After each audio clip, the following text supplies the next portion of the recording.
السلام عليكم ورحمة الله وبركاته. الحمد لله رب العالمين والعاقبة للمتقين والصلاة والسلام على سيدنا محمد وعلى آله وأصحابه أجمعين. قال الله تبارك وتعالى في كلامه المجيد والفرقان الحميد: اليوم أكملت لكم دينكم وأتممت عليكم نعمتي ورضيت لكم الإسلام دينا. صدق الله العظيم.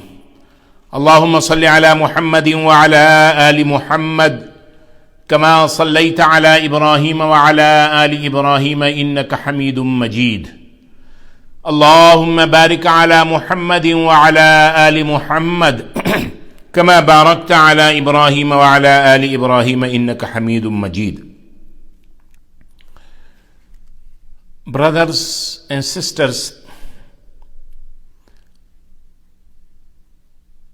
this is very blessed month of Rabiul Awwal, in which our beloved Prophet Muhammad sallallahu alaihi wasallam was born. With the connection of Rabiul Awwal Sharif,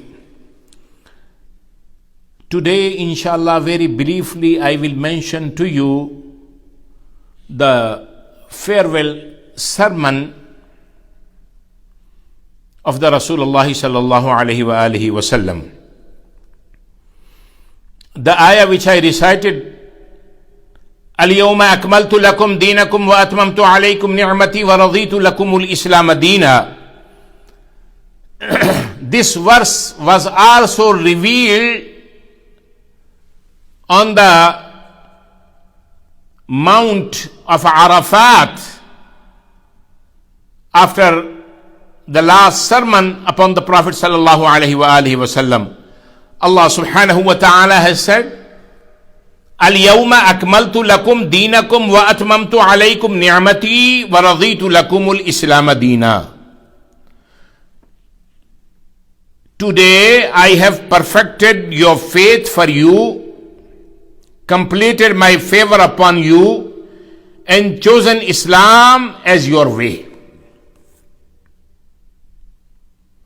So, brothers and sisters, before going towards the few important portion and parts of the sermon, in the beginning, inshallah, I will take few minutes the introduction or introductory talk, you can say.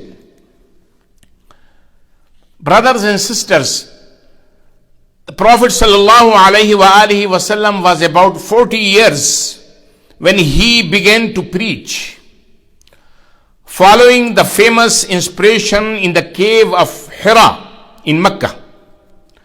But as all of you audience and listeners know, his first 10 or 13 years, to be exact, met with little success in Mecca. Then began the next 10 years of his life in Medina, following the migration. And what a decade of relentless activity is turned out to be. Aside from what I have described, there were also several other encounters and expeditions which kept the Muslims on the alert and busy much of the time. Concurrently with the expeditions and so on, the Prophet Muhammad sallallahu alaihi wasallam had also been very active on the diplomatic front. For in the Arabian Peninsula itself, there were still many shades of tribes who had to be won over through diplomacy and persuasion. In other words, the young Muslim state was now busy consolidating its position both as political force and a religious missionary. It was no easy matter to daily convert a large body of wide and freedom-loving men, school them, and then assimilate. And that too had to be done fast, as the outside big powers of Persia and the Byzantine Rome had begun to look on the new Islamic state with alarm. But with the Prophet sallallahu alaihi wasallam as the captain of their faith in Allah, firmer than ever before, unafraid, and Muslim forces began to make preparation to meet and take on whatever might lie beyond the borders of Arabia. And it was in the midst of such circumstances that early in the year 632 AD, he decided to perform his pilgrimage to Mecca. There he delivered his famous sermon from the Mount Arafat to an assembly of over 100,000 people, Ashab Kiram Ridwanullahi Ta'ala alayhim ajma'in. It was during this occasion that the famous Quranic line, Al-Yawma akmaltu lakum dinakum wa atmamtu alaykum ni'mati wa raditu lakumul Islam Dina was also delivered, was also revealed. This is very important verse. Al-Yawma akmaltu lakum dinakum wa atmamtu alaykum ni'mati wa raditu lakumul Islam Dina. According to many Mufassirin, this verse was the last verse of the Holy Quran which revealed upon the Prophet sallallahu alaihi wasallam. Al-Yawma akmaltu lakum dinakum wa atmamtu alaykum ni'mati wa raditu lakumul Islam Dina. This day I have perfected your religion and have bestowed upon you my bounty in full measure, and have been pleased to assign for you Islam as your religion.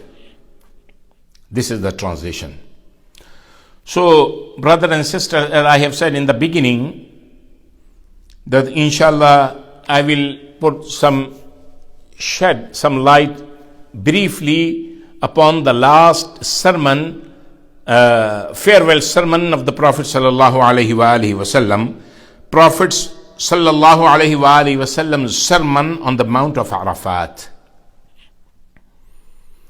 He said, all praise is due to Allah, so we praise Him, we seek His pardon, and we turn to Him. We seek refuge with Allah from the evils of ourselves and from the evils consequences of our deeds. Whom Allah guides aright, there is none to lead him astray. I bear witness that there is no God but Allah, the One, having no partner with Him. His is the sovereignty, and to Him is due all praises. It is He who grants life and causes death, and is all powerful over all things. There is no God but Allah, the one and only. He did fulfill His promise and granted victory to His bondsmen, and He also routed the enemies of Islam, the confederates. O people, listen to my words, for I know not whether we shall ever meet again and perform the Hajj after this year. O you people, Allah said, we created you from one male and one female and made you into tribes and nations, so as to be known to one another. Verily, in the sight of Allah subhanahu wa ta'ala, the most honored amongst you is the one who is most God-fearing. There is no superiority for an Arab over a non-Arab, none for a non-Arab over an Arab, neither for the white over the black, nor for the black over the white, except in God consciousness. All mankind is the progeny of Adam. And Adam was fashioned out of clay. Behold, every claim of privilege, whether that of blood or property, is but under my heel, save that of the custody of the Kaaba and supply of water to the pilgrims. O people of the Quraysh, do not appear on the day of judgment with the burden of this world around your neck, whereas other people may appear before the Lord with the rewards of the hereafter, in which case I shall be able to avail you not against Allah. Behold, all the practices of the days of ignorance is now under my feet. The blood feuds and the revenges of those times are gone. The first claim of that kind I abolish is that of Rabi'a, son of Haris, who was nursed in the clan of Sa'ad. All interest and usurious dues accruing from the period of ignorance now stand wiped out. And the first amount of interest that I abolish is that which was due to Abbas, son of Abdul Muttalib, uncle of the Rasulullah sallallahu alaihi wasallam. Verily, it is abolished entirely. O people, verily your blood, your property, and your honor are sacred and inviolable till you appear before your Lord, just as this day, this month, and this very town of yours is sacred to you. Verily, you will soon meet your Lord, and you will be answerable for your actions. O people, verily you have got certain right over your women, and your women have certain rights over you. It is your right upon them that they honor the conjugal obligations and do not commit acts of impropriety. But if they do, you are authorized by Allah to remove them from your beds and admonish them. Women should be clothed or fed properly. It is not right for a woman to give away anything from the wealth of her husband to anyone without his consent. O men, treat the women folk kindly, nicely. They are your helper. But they may not be in a position to manage their own affairs. Fear Allah concerning women, for verily you take them on the security of Allah subhanahu wa ta'ala and make their persons lawful unto yourselves by the words of Allah subhanahu wa ta'ala. O people, Allah the Mighty and exalted has already ordained to everyone his due share of inheritance. Hence there is no need for a special testament on heritage, nor for departure from the rules laid down by the Sharia. Debts must be repaid. All borrowed property must be returned. Give Rasulullah sallallahu alaihi wasallam, he further said, beware, only he who commits the crime should be held responsible for it. Neither the child should be responsible for the act of his father, nor a father for the crime of his offspring. And nothing is right for a Muslim brother to receive from the other except what is giving willingly. So do not try to wrong yourselves. O people, every Muslim is the brother of other Muslims, and all the Muslims forms one brotherhood. As for the slaves, see that you feed them with such food as you eat, and clothe them with such stuff as you use for yourselves. Take heed not to go astray after me, and turn not against each other.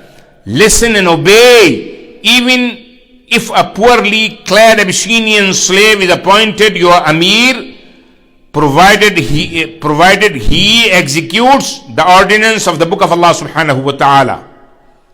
You are equal. You enjoy equal rights. And there should be no distinction of birth between you. Nobody can be great simply on account of their birth. Greatness comes through devotedness and sacrifices. O people, no other prophet would be raised after me, and no new ummah would be formed after you. Verily, I have left amongst you that which will never lead you astray, the book of Allah subhanahu wa ta'ala, by which if you hold fast, you shall never go astray. And beware of transgressing the limits set in the matter of the religion, for it was the transgression of the proper bounds of religion that brought destruction to many people before you. Verily, the shaitan is disappointed at never again being worshipped in this land of yours. So beware of him in matters of religious. Worship your Lord. Offer prayers 5 times a day. Observe fast in the month of Ramadan. Pay readily the zakat on your property, and perform the pilgrimage of the house of Allah subhanahu wa ta'ala, yani Kaaba, and obey your rules, and you will be admitted to the paradise of your Lord. Let him that is present convey it unto him who is absent. For many people to whom the message is conveyed may be more mindful of it than some of the audience. Then, after a pause, he asked the congregation, and if you were asked about me, what would you say? And the people, yani ashab kiram ridwanullahi ta'ala alayhim ajma'in, answered, as though with one voice, we bear witness that you have conveyed the trust of religion and discharged your ministry of prophethood, and took very good care of our welfare. Thereupon the Prophet sallallahu alaihi wasallam lifted his face forwards the heavens, and with his forefinger pointing towards the people, and said, O Lord, bear you witness unto it. O Lord, bear you witness unto it. That it was that Muhammad Mustafa sallallahu alaihi wasallam, the last and the final messenger and prophet of Allah subhanahu wa ta'ala, ended his great sermon on his farewell address. Wassalamu alaikum wa rahmatullahi wa barakatuh.